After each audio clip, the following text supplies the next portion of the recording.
Lord Sumption has written a piece in the Times, which you should be able to see tomorrow, and it's a stunning um, it's a stunning article.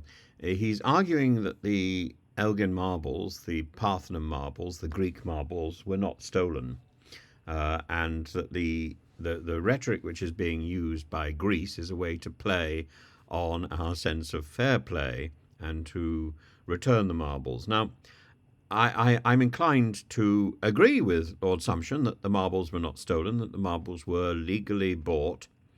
They were bought from the Turks. The Turks, after all, have been in Greece for 400 years. That's long enough to claim ownership.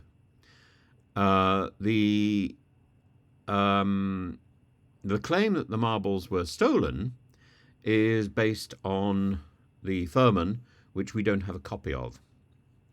And the marbles, anyway, even if they were not properly removed from the Acropolis, and that's arguably the case. Uh, they were taken by Lord Elgin and then sold or and partly given to the British Museum, and that's really where it starts to get more complicated. So the British Museum has legal ownership of property which is of doubtful provenance, Um, and when the pieces were eventually shipped to England between 1810 and 1812, their export was authorised by fresh licenses without any question about whether they were genuine and allowed. So even if the argument Lord Sumption makes, and I think this is perfectly sound, even if the original firman was questionable, the export licenses were certainly in order. The export licenses, of course, were granted by Turkey, not by Greece, but Turkey had been in possession of the marbles for 400 years. So, the idea, the idea that um, these marbles were not authorized for shipment is completely false. They've been in the British Museum since 1816. That's actually longer than Greece has existed as a state, as Lord Sumption points out. And removing the Elgin marbles from a museum in London to a museum in Athens, he says, for most people, the issue is moral and cultural, not legal. And that I'm entirely in agreement with. It's moral and cultural, not legal. Cultural arguments have been moved all over the place. And the displacement of cultural items brings with it the question about whether or not they should at any point ever be returned. There are fragments of the Acropolis, of the Parthenon frieze in Paris, in Vienna, in Copenhagen, as well as in London and Athens. There were bits of it. I think there was a small bit in the Vatican Museum. That's now, I think, been returned. In the same way, there's panels from Duccio's altarpiece in Siena, London, Brussels, Madrid, Budapest, New York, Philadelphia, Washington, and Texas.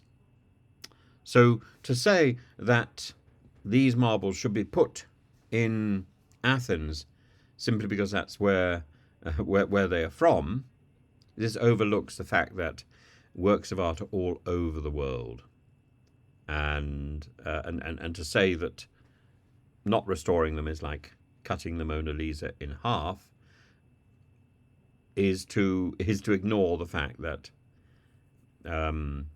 there's lots of works of art which are all over the place.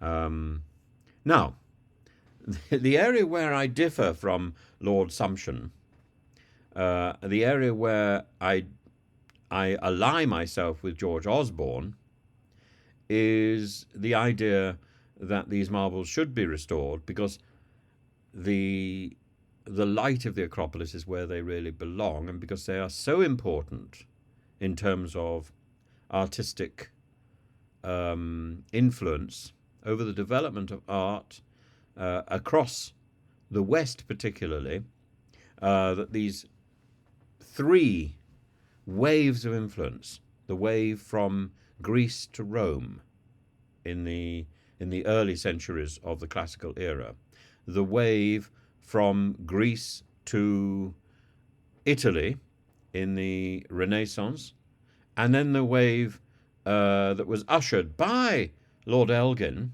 the influence that the marbles had in the development of Victorian art and the development of the modern interest in archaeology, the modern impulse for Hellenism, the undoubted support that was given by the West to the emerging Greece, the independent Greece in the early part of the 19th century. This is all part of the influence of the marbles when they came to the UK. They wouldn't have had the same influence had they remained in Greece. But I think culturally and ethically they belong in Greece. I don't think legally they belong in Greece in any way.